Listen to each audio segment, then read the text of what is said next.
नमस्कार दोस्तों, स्वागत है आपका हमारे YouTube चैनल पर। आज मैं लेकर आई हूँ शिव महापुराण कथा का 32वां अध्याय।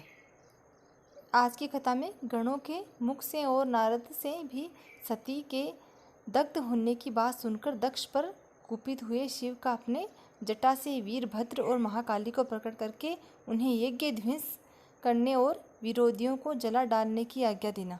आज की कथा में यही सब वर्णित है। ब्रह्मा जी कहते हैं, नारद वह आकाशवाणी सुनकर सब देवता और आदि भयभीत तथा विस्मित हो गए। उनके मुख से कोई बात नहीं निकली। वे इस प्रकार खड़े या बैठे रह गए मानो उन पर विशेष मोह छा गया हो।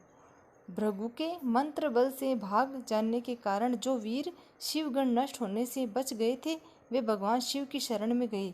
उन सबने अमित तेजस्वी भगवान रुद्र को भली भांति सादर प्रणाम करके वहाँ यज्ञ में जो कुछ हुआ था वह सारी घटना उनसे कह सुनाई।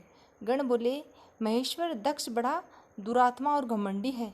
उसने वहां जाने पर सती देवी का अपमान किया और देवताओं ने भी उनका आदर नहीं किया। अत्यंत गर्व से भरे हुए उस दुष्ट दक्ष ने आपके लिए यज्ञ में भाग नहीं दिया, दूसरे देवताओं के लिए दिया और आपके विषय में उच्च स्वर से दुर्वचन कहे। प्रभु, यज्ञ में आपका भाग न देखकर सती देवी कुपित हो उठी और पिता की बारंबार निंदा करके उन्होंने तत्काल अपने शरीर को योगाग्नि द्वारा जलाकर भस्म कर दिया।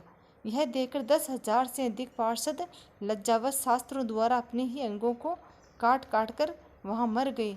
शेष हम लोग दक्ष पर कुपित हो उठे और सबको भय पहुँचाते हुए वेगपूर्वक उस यज्ञ का ध्वंस करने को उद्यत हो गए, परंतु विरोधी भृगु ने अपने प्रभाव से हमें तिरस्कृत कर दिया। हम उनके मंत्र बल का सामना न कर सके। प्रभु विश्वम्भर, वे ही हम लोग आज आपकी शरण में आए हैं।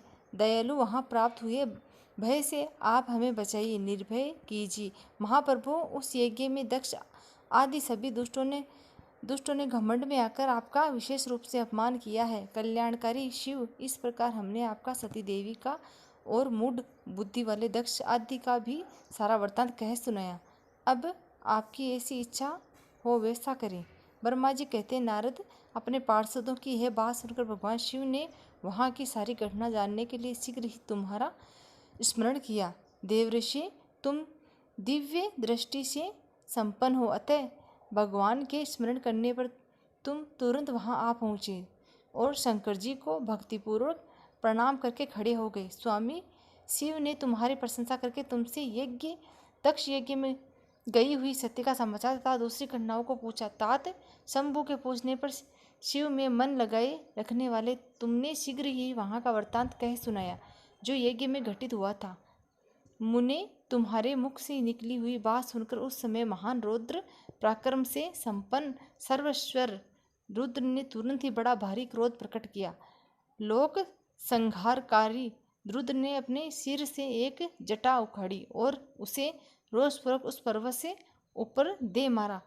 मुने, भगवान शंकर के पटकने से उस जटा के 2 टुकड़े हो गए और महाप्रलय के समान भयंकर शब्द प्रकट हुआ।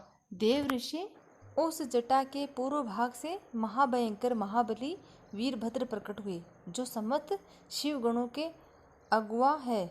वे भूमंडल को सब ओर से व्याप्त करके उससे भी 10 अंगुल अधिक होकर बड़े हुए। वे देखने में प्रलयग्नि के समान जान पड़ते थे। उनका शरीर बहुत ऊंचा, वे 1000 भुजाओं से युक्त थे। उन सर्वसमर्थ महारुद्र के क्रोधपूर्वक प्रकट हुए निश्वास से जो 100 प्रकार के ज्वर और 13 प्रकार के सन्निपात रोग पैदा हो गए। तात, उस जटा के दूसरे भाग से महाकाली उत्पन्न हुई, जो बड़ी भयंकर दिखाई देती थी। वे करोड़ों भूतों से घिरी हुई थी। जो ज्वर पैदा हुए वे सब के सब शरीरधारी, क्रूर और समस्त लोगों के लिए भयंकर थे। वे अपने तेज से प्रज्वलित हो सब और दाह उत्पन्न करते हुए से प्रतीत होते थे। वीरभद्र बातचीत करने में बड़े कुशल थे। उन्होंने दोनों हाथ जोड़कर परमेश्वर शिव को प्रणाम करके कहा। वीरभद्र बोले, महारुद्र, सोम, सूर्य और अग्नि को तीन नेत्रों में रूप में धारण करने वाले प्रभु, शीघ्र आज्ञा दीजिए। मुझे इस समय कौन सा कार्य करना होगा? ईशान, क्या मुझे आधे ही क्षण में सारे समुद्रों को सुखा देना है? या इतने ही समय में संपूर्ण पर्वतों को पीस डालना है।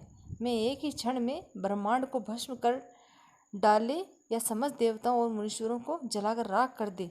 शंकर ईशान, क्या मैं समस्त लोगों को उलट पुलट कर दूं या संपूर्ण प्राणियों का विनाश कर डाले? महेश्वर, आपकी कृपा से कहीं कोई भी ऐसा कार्य नहीं जिसे मैं न कर सकूं। पराक्रम के द्वारा मेरी समानता करने वाला वीर न पहले कभी हुआ और न आगे होगा।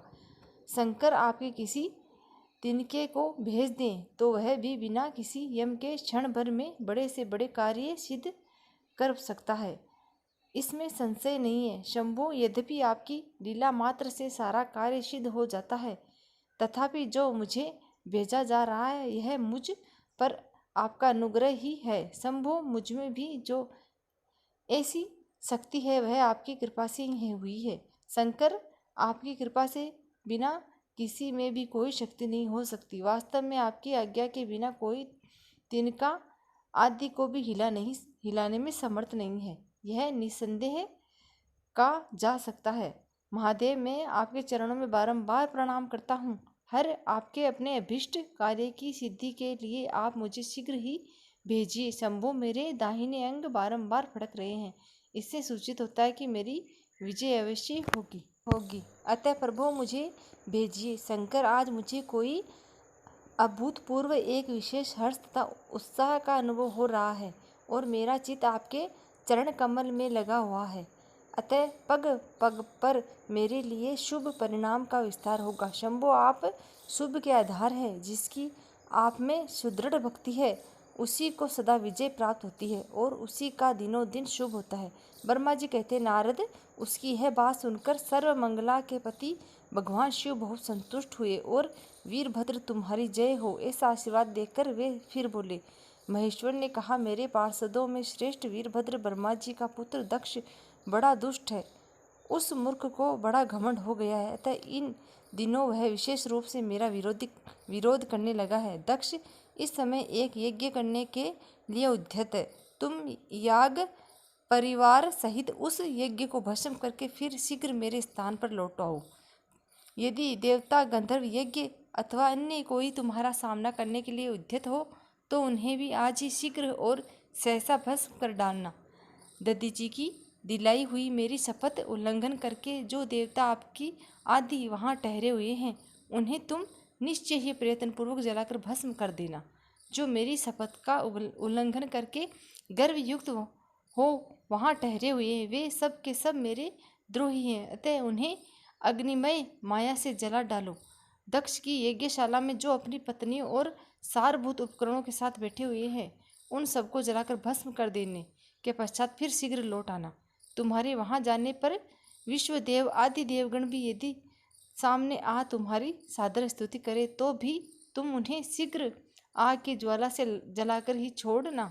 फिर वहाँ दक्ष आदि सब लोगों को पत्नी और बंधु बांधवों सहित जलाकर कलश में रखे हुए जल को लीलापूर्वक पी जाना। ब्रह्मा जी कहते हैं, नारद, जो वैदिक मर्यादा के पालक, काल के भी शत्रु तथा सबके ईश्वर हैं, वे भगवान रुद्र रोष से लाल आंखें किए महावीर वीरभद्र से ऐसा कहकर चुप हो गए। ओम नमः शिवाय। जय भोलेनाथ।